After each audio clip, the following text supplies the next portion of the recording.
Guitar Co-op Podcasts. Great Composers.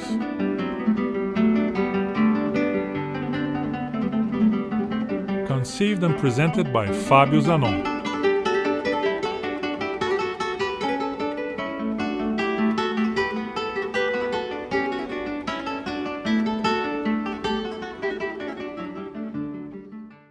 If you have never played the classical guitar, you will probably have never heard of the French composer Napoléon Coste. Even if you do play the classical guitar, you may only be aware of his existence through a couple of exercises that you might have been acquainted with through your first book of studies. But Coste, in his lifetime, he was recognized as the greatest composer of guitar music in Europe.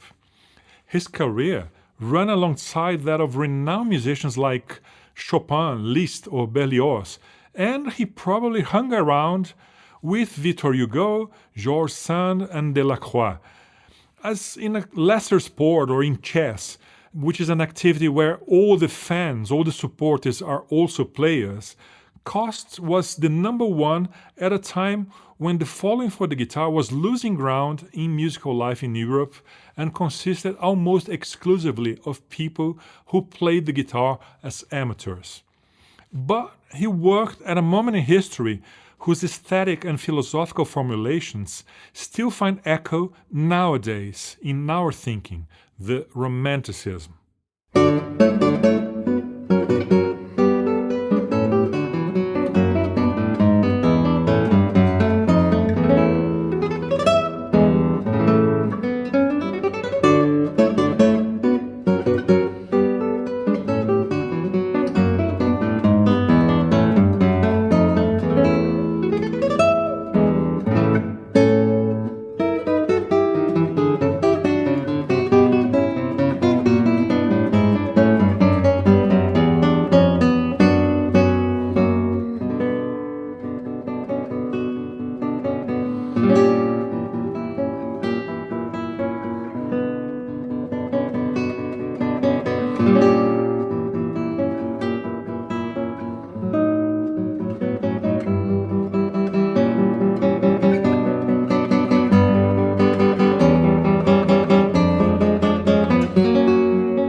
This is Edson Lopes playing Caprice Opus 8 by Napoléon Coste in an album released by Guitar Co-op.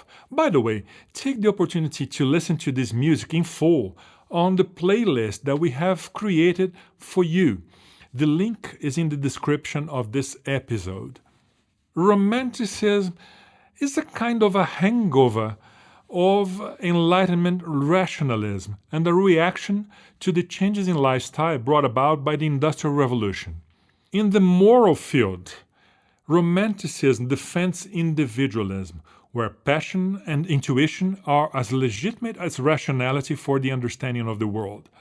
In the aesthetic field, they see beauty not only as a question of form, but also as something that must produce an intense emotional response. This translates into a search for genuine feelings, free from social convention and commercialized expectations. The search led to a delve into key themes such as a reverence for nature and the supernatural, the idealization of the pre-industrial way of life, especially the rural life, the fascination with the exotic and the mysterious, heroism, and the aspiration for the sublime. We find all this in the music by Napoléon Coste.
this is me playing La Source de Lison, The Source of the Lison, Opus 47 by Napoléon Coste, also released by GuitarCoop.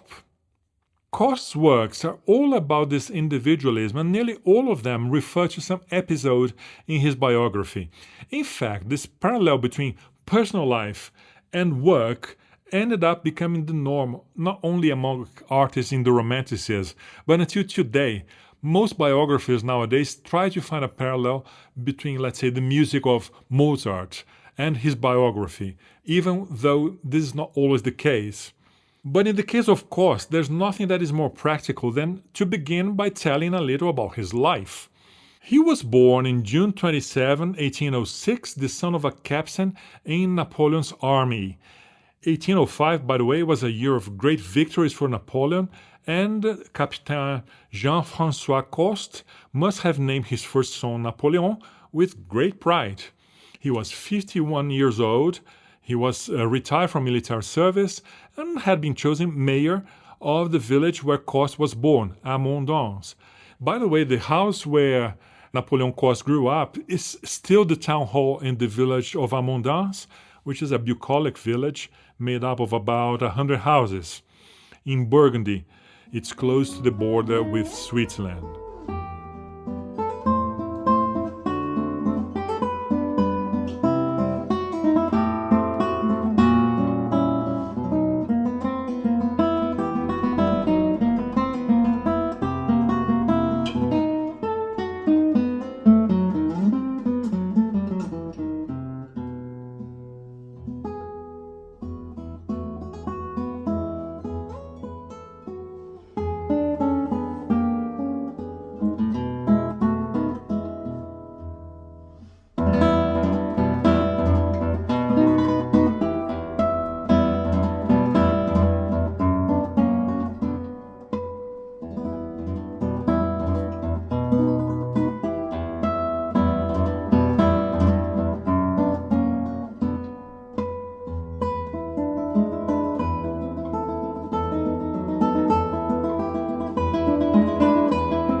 This is Thomas Villottot playing La Vallée d'Ornain, Opus 17 by Napoléon Coste. Coste must have spent his childhood in a kind of rural environment with occasional excursions to the nearby Jura Mountains, dotted with lakes, waterfalls, and canyons, which are still today a destination for adventure tourism and skiing. The young Napoleon learned to play the guitar from his mother. Several pieces he composed later on have titles that recall childhood memories, such as Recollections from the Jura and the Valley of Ornain. This piece is part of a collection called Souvenirs. It contains pieces with titles such as Delfzijl and the La Zuiderzee. They are both places in the Netherlands and the banks of Rhine. And until recently, one actually wondered, why would Coste have given titles referring to distant towns in the Dutch coast if he had not visited these places?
This is Philippe Villard playing Delfzil by Napoléon Coste.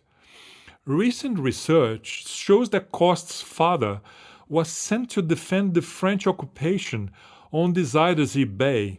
He was stationed at Delfzil during the failed campaign of 1813. I get really scared to think that Captain Coste took with him Napoléon, his son, who was only 8 years old.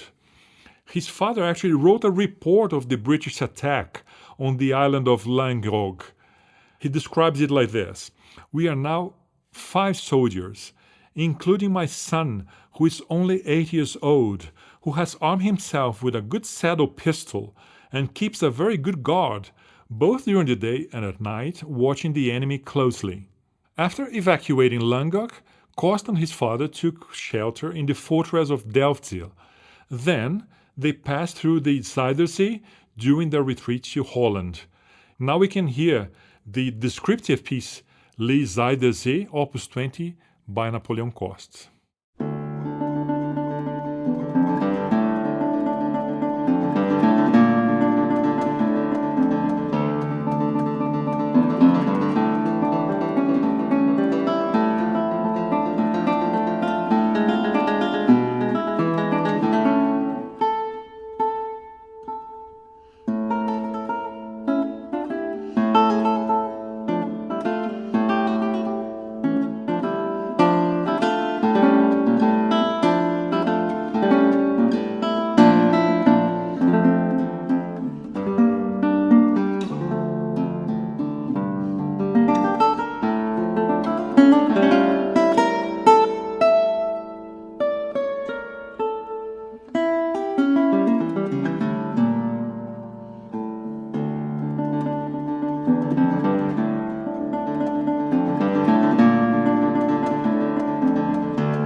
Brigitte Zacek has played Les Zuiderzee, Opus 20 by Coste.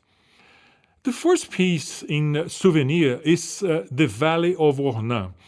I see a significant overlap between the careers of Napoléon Coste and the celebrated painter Gustave Courbet, who was born in Ornans and always returned to the region in search of inspiration. This and other titles by Coste coincide with themes in Courbet's paintings and engravings. Courbet came from a family with strong anti-monarchical views, which probably clash with the conservatism of the Coste family. But still, I see that Coste is distancing himself from the still somewhat classicist models of Fernando Sor, so he avoids composing sonatas, themes with variations, and he's seeking freer forms in which he could express his feelings more vividly. This, to me, corresponds to Courbet's distancing from the historical and heroic themes of early Romanticism to portray, in a more realistic way, ordinary people, land workers, and life in the countryside without idealizations.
We are hearing Dave Russell playing his celebrated recording of Recollections of the Jura and Danton Polonaise by Coste. After the episode in Holland, Captain Coste reunites with his family in Lille, where he awaits new orders, while his salary is halved. In the meantime, Bonaparte attempts a comeback, escaping from the island of Elba and marching with followers towards the north. After the defeat in Waterloo, Captain Coste is then sent to Valenciennes in the north, near the border with present-day Belgium in 1815, and it is there that the adolescent Napoléon Coste, with fragile health and little military vocation, gives his first concerts as a guitarist. This period is evoked in Les Cloches and Souvenir de Flandre.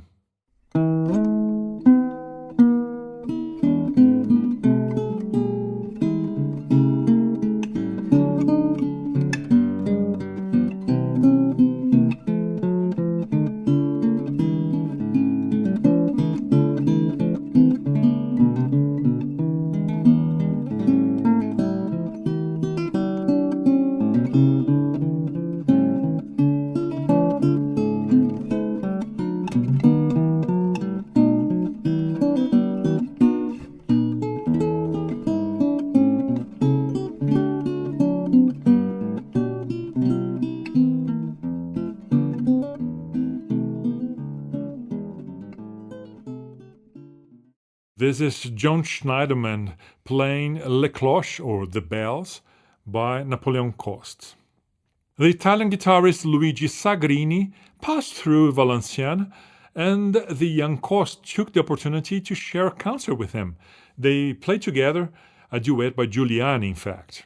Unlike Sagrini, however, Coste was not attracted to an itinerant career and moved to Paris in 1828 at the age of 23. He would remain there for the rest of his artistic life. Musical life in Paris was extremely rich and extremely turbulent at a time when institutions such as the Conservatoire, concert halls, operas, publishers, magazines with critics, rivalries between pianists and singers were thriving. Actually, this is the fundamentals for present-day musical life, where we are not attached to the nobility or to the church any longer, but still we are slaves to ticket sales and the patronage and the sponsorship. So this always originated in the Romanticism. There's another institution in this period that is called guitaromanie, the mania for the guitar.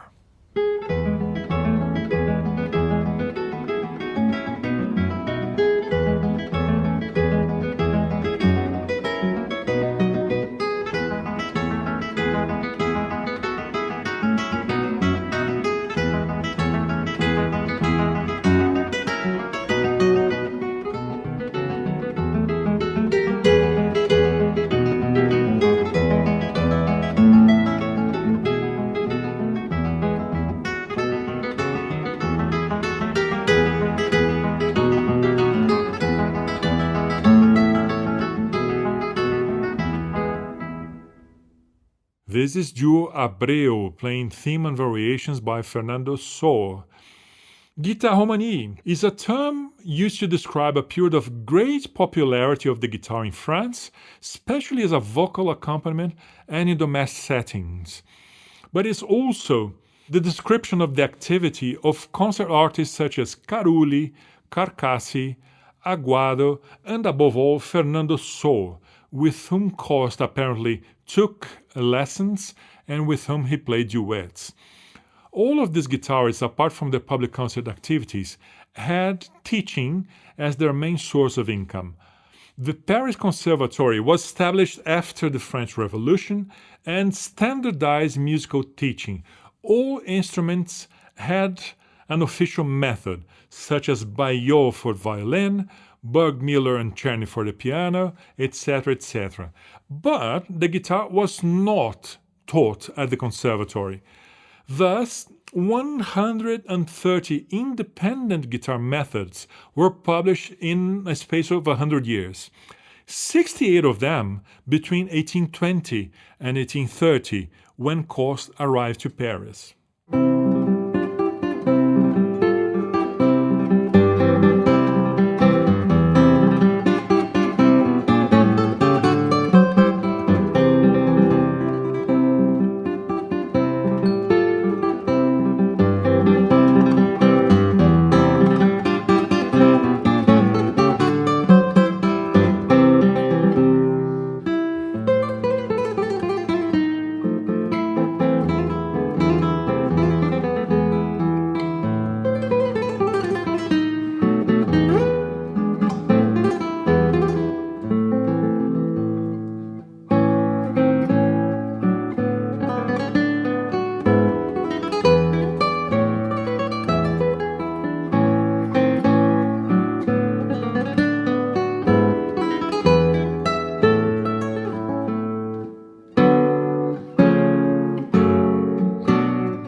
This is Edson Lopez playing Les Soirées d'Auteuil by Napoléon Coste, a piece that depicts urban life in Paris. The social status of the guitar, however, was dubious. This intense commercial activity until 1840 did not hide the disdain that the musical elite reserved for the instrument as a soloist.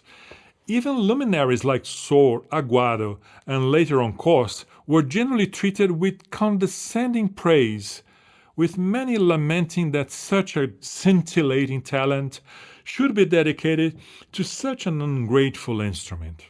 Halévy, a powerful opera composer, got involved in a debate against the guitar, to which Coste replied that the guitar was like a sickly child whose imperfect charm we feel attracted to because it speaks directly to the soul. This did not prevent Halévy from achieving great success with the opera Le Guitarrero, which capitalized on the fashion for Spanish subjects. This opera would later on be arranged by none other than Richard Wagner, both for the piano and for ensemble.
Duo Taulenkreuz are playing Halévy's overture to the Le Guitarrero, arranged for the piano by Richard Wagner. Coste arrived in Paris at a time of the guitar's last effervescence, when concerts were beginning to become scarce. At the same time, he became an avid concert-going, where he personally met Chopin, Liszt, Meyerbeer, and Berlioz, who was also a guitar player. In 1830, he probably saw the premiere of his friend Berlioz's Symphonie Fantastique, which is a monumental, emblematic work marking the beginning of the High Romanticism, which expresses emotional conflicts in the form of descriptive music. This must have confirmed in Coste his desire to move away from the 18th century models inherited from Sor, and to compose works that explored this new wave of descriptive or programmatic music. It is no coincidence that he dedicated to Berlioz a work called Les Tournois, apparently based on a scene from Walter Scott's novel Ivanhoe, with imitations of trumpets and galloping horses.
This is Pavel's title playing Le Tournoi, the tournament, Fantasy Chevaleresque by Coste.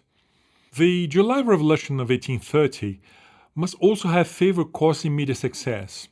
The Bourbons had suppressed the careers of guitarists who were unsympathetic to the regime. A guy called Napoléon would certainly not have been well regarded by them. Coste thus broadened his musical horizons, gained support, and became a member of the Academic Society of the Sons of Apollo. At one of the society's concerts, he played exactly Le Tournoi, the tournament, in the very theater of the conservatoire that did not allow the guitar. This prestige in musical circles and the connection with Freemasonry allowed Coste to be the only guitarist to continue playing in concerts and publishing music well after 1840, when the previous generation had already given up on the guitar or actually died. The last method published in the 19th century was, symptomatically, Coste's revision of Sohr's method in 1851.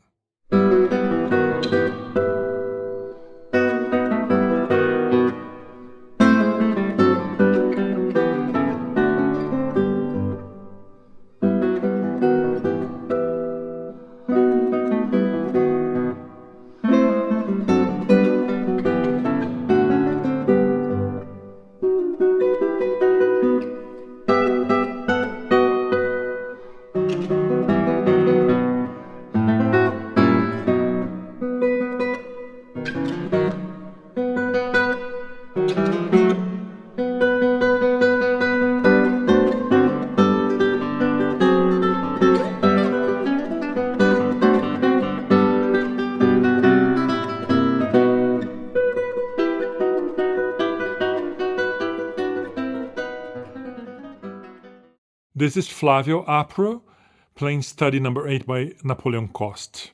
It seems that only in Russia did the guitar continue to be played by wealthy nobility. One of these nobles was Nikolai Makarov, and he undertook a trip throughout Europe to meet the new guitarist and to look for the hero who, in his view, should save the guitar. He describes his encounters with great guitarists in his memoirs, among those Coste, Merz, Schultz, and Zanni di Ferranti, and regrets not having met Regondi in London. These memoirs reach a somewhat melancholy conclusion. Despite Makarov's enthusiasm for the guitar, he realized that internationally it is dying. He recognizes that the construction of pianos and other instruments are improving year after year, while the guitar is stagnant. In a last attempt to rescue the guitar, he creates in 1856 an international competition for composition and guitar making. Because of the Crimean War, in which France fought against Russia, this competition was held in Brussels instead of Paris. Makarov invited a jury of luminaries. Coste entered 5 compositions and won second prize with his Grande Serenade, Opus 30.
This is Rafaela Smits playing Grande Serenade, Opus 30 by Napoléon Coste.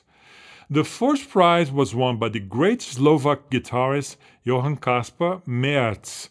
However, Merz was very ill and died before the results were announced. Thus, Coste was acclaimed as the greatest living guitar composer.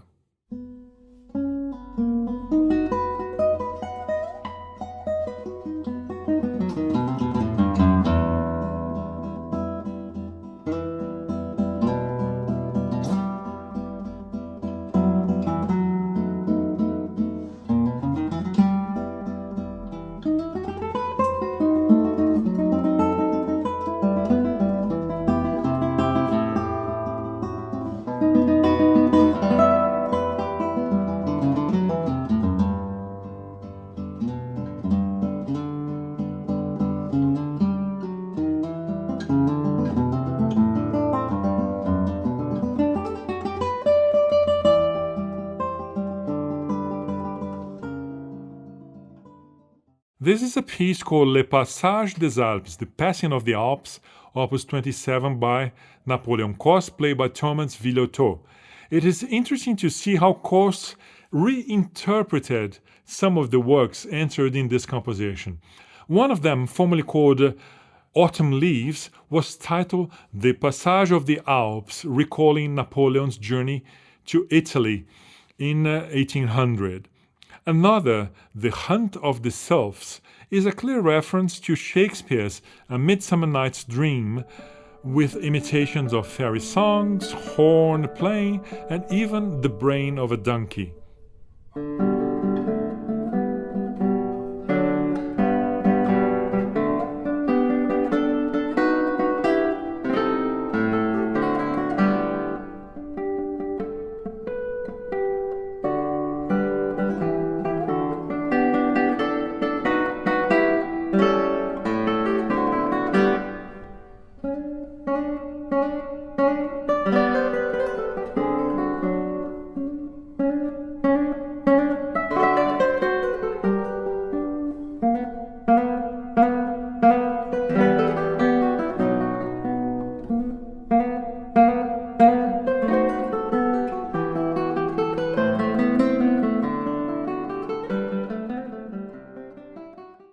This is Antran playing La Chasse des Sylphes, Opus 29 by Coste.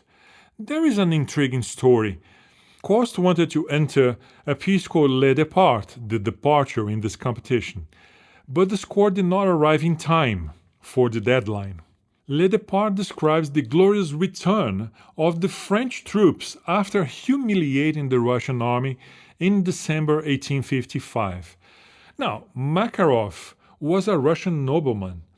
It would have been very unwise from Coste's part to enter a piece with that title, and it may be just as well that his friend, who was asked to send the music for the competition, delayed the sending, which may have been on purpose.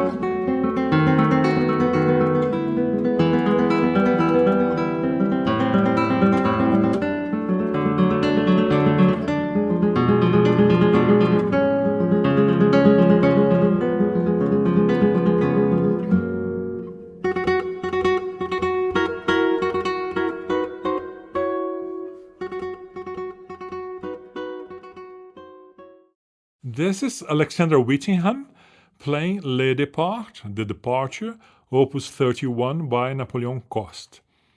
Coste was not by nature a traveler.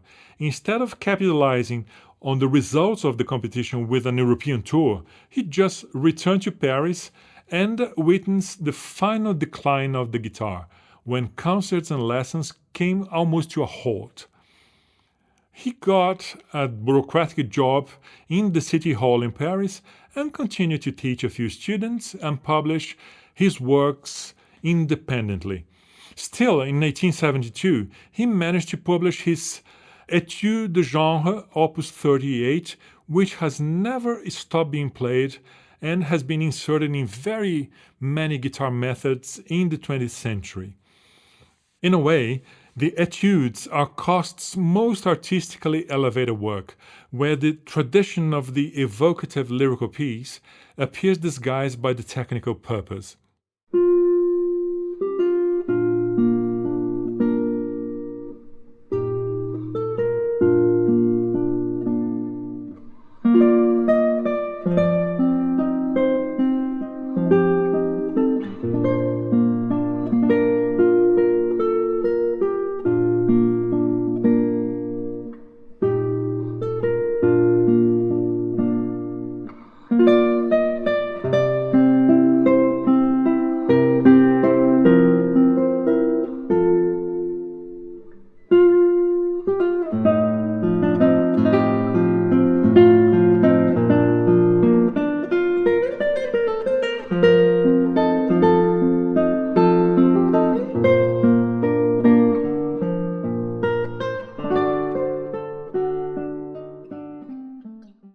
This is Flavio Apro playing Etudes de genre number 25 by Napoléon Coste. Some of these etudes are dedicated to his male and female students. One of them was Louise Olive Paulier. She had been his student since 1840, but surprisingly, Coste got married with her only 30 years later in 1871, exactly during the Prussian War, and Paris was invaded by the Prussians at the time.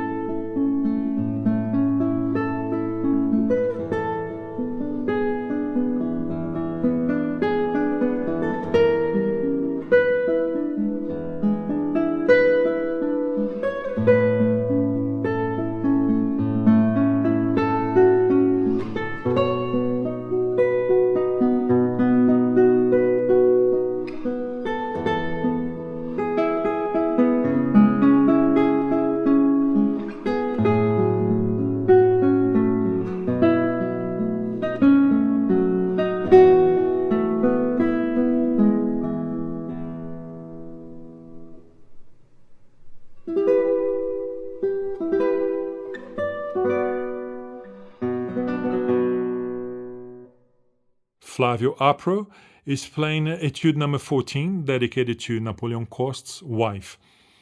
Coste gradually withdrew from musical life.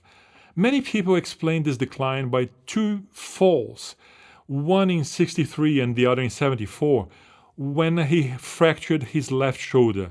But Coste continued to play almost exclusively for the Sons of Apollo until 1879. He died at the age of 77 in 1883. All the guitarists of his generation were already buried by then. With his death, the last link with the guitarists from the 18th century was severed.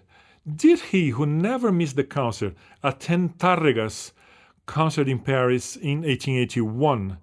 If he did, that would mark a connection between the 18th century and the 20th through Francisco Tárrega.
This is Mark Teicholz playing Funeral March and Rondo, Opus 43 by Napoléon Coste.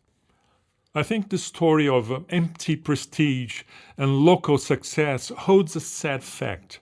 Few people today realize that Napoléon Coste was the most important and prolific composer of guitar music during the Romantic period, and he only achieved something like an international recognition through Makarov's competition. Today, apart from 2 or 3 widely played pieces such as the Etudes and Les Départs, the bulk of his enormous output is very little known.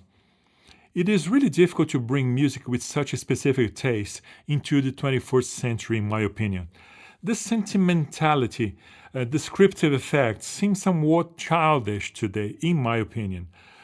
His exalted musical gestures extend with a certain self-indulgence, and they do not create a form that convinces us today. What most excited his listeners in the Romanticism today sounds just dated. I think there is a similar fate for other pieces from this period, like the operas by Halévy and Aubert, the piano fantasies by Liszt and Gottschalk, or even the sacred music by Gounod. Of course, they are still played, but they are not central to our musical life today. They made sense in their historical moment, but maybe no longer today. Or is it?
This is Shinichi Fukuda playing Caprice on La Cachucha, Opus 13 by Coste. What attracts guitar listeners today, as ever, is not only musical density, it is the guitar's ability to seduce sensorially. Music that makes the guitar sound good, warm and silky. This kind of music has had a long life. I think that most Coste's music bathe in this original sonic quality. Coste was number one on several fronts. Together with the luthier Lacote, he developed a 7-string guitar called the heptachord, where the 7th string is floating, that is only played open. In fact, they got into a dispute with Lacote later on because he wanted to keep the patent of this model. Today's performers, such as Brigitte Zacek and Shinichi Fukuda, favored this type of instrument in their recordings.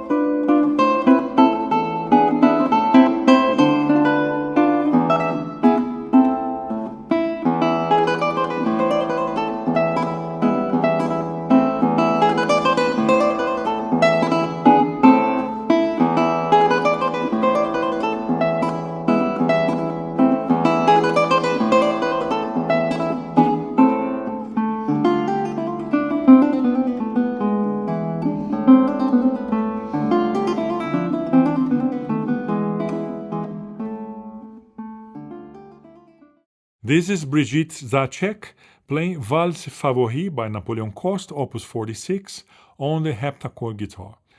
Coste had a collector's spirit. In a celebrated picture, he's shown with his collection of instruments, which includes old citherns and a kind of king-size guitar. He collected waltzes by Johann Strauss and transcribed them for the guitar. In his Golden Book of the Guitarist, along pioneering transcriptions of works by Couperin, Mozart, Haydn, etc., he includes the first publication in modern notation of works written in tablature for the Baroque guitars. Just listen to this piece by Robert de Vizet.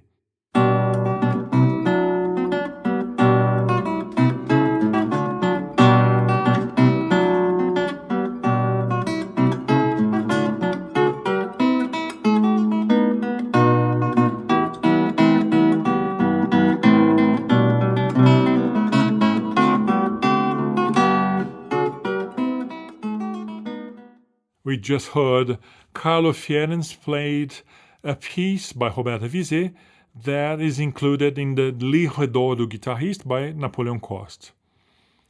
Coste makes the transition between the inherited forms from the Classicism to the free forms of the Romanticism in titles such as Harmonies of the Night, Symphonic Fantasy, Divagation, etc., etc.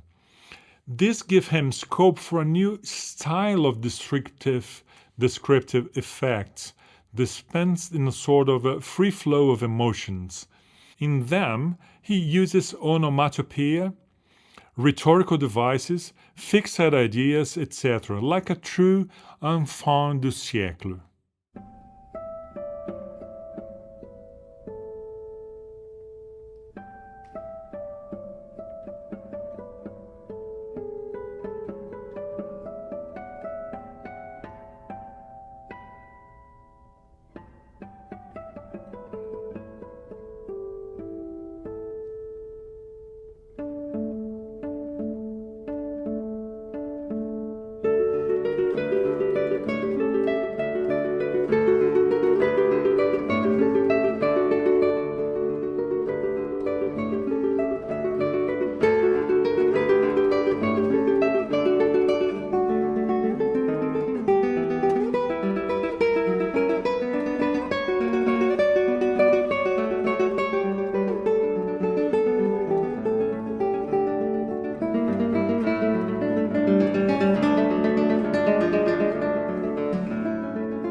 This is a fragment of La Ronde de Mai, the Rounds of May, Opus 42 by Napoléon Coste.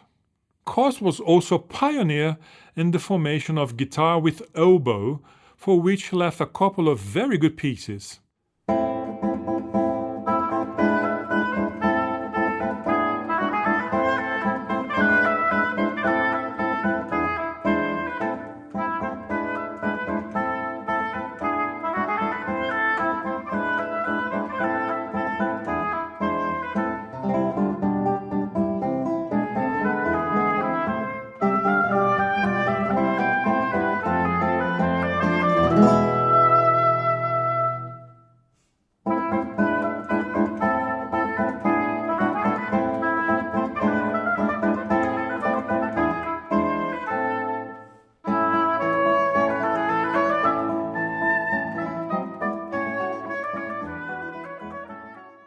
This is Gabriel Bianco and Michaela Rabankova playing Les Montagnards, Divertimento Pastoral, Opus 34 by Napoléon Coste.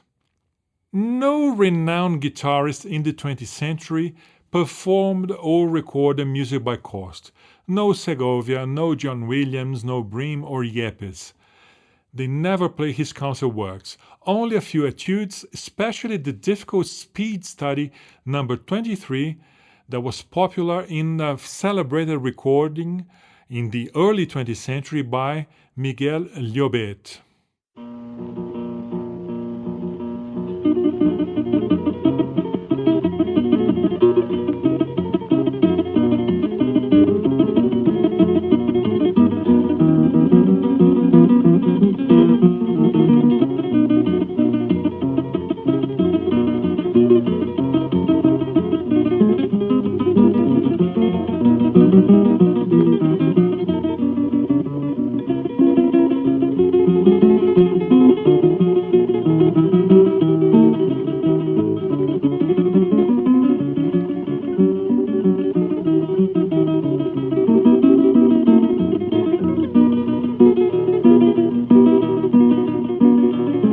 This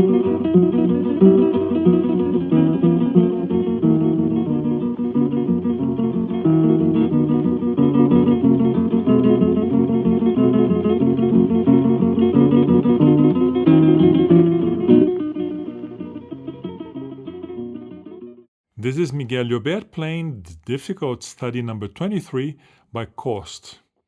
It was only in the 1980s that Coste's work was sort of rediscovered with the publication of the complete works by Simon Weinberg at the Chanterelle Publishing House in 9 volumes. Soon after, the celebrated guitarist Dave Russell made a famous recording of Souvenir de Jura, which was followed by more substantial recordings by Brigitte Jacek and Rafael Smits, many of them on original instruments. Only now, the Italian guitarist Carlo Fierens is finishing the first complete set, which already has 6 volumes.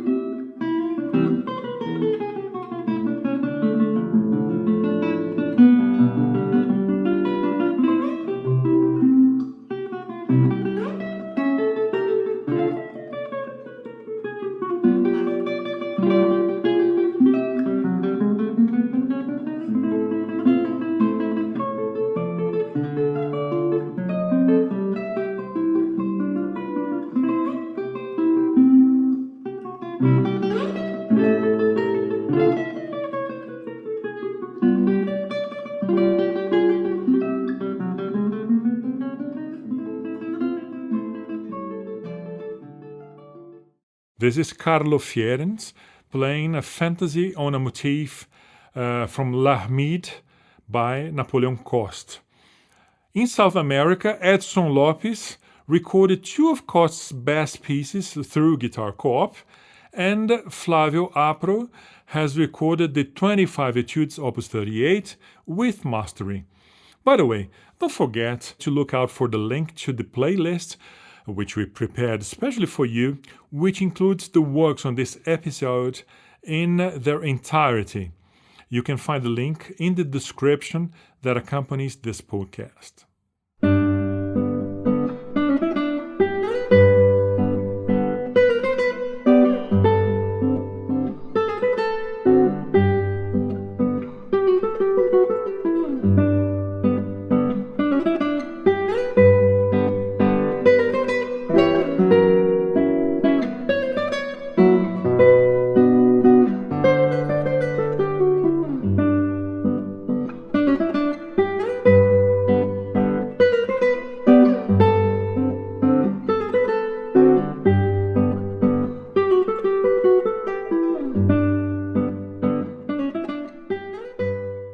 Flavio Apro plays the beautiful study number 21 by Coste. The greatest effort so far to rescue Coste is by the Dutch guitarist and scholar Dr. Arie van Vliet, who published in 2025 the most complete study in 2 volumes meticulously documented on Coste and his time. The details of French musical life in the 19th century are especially savory, and I recommend reading it, even for those who are not particularly interested in the guitar.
With this recording by the Macari Pugliese duo of Pastoral by Coste, we say goodbye to you, and I invite you to listen to the next episode in July, where we'll focus on Mauro Giuliani, one of the other great composers of guitar music in the 19th century.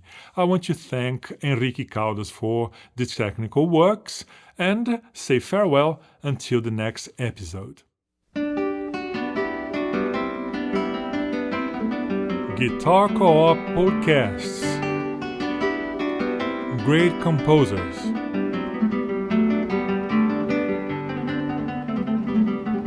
Conceived and presented by Fabio Zanon.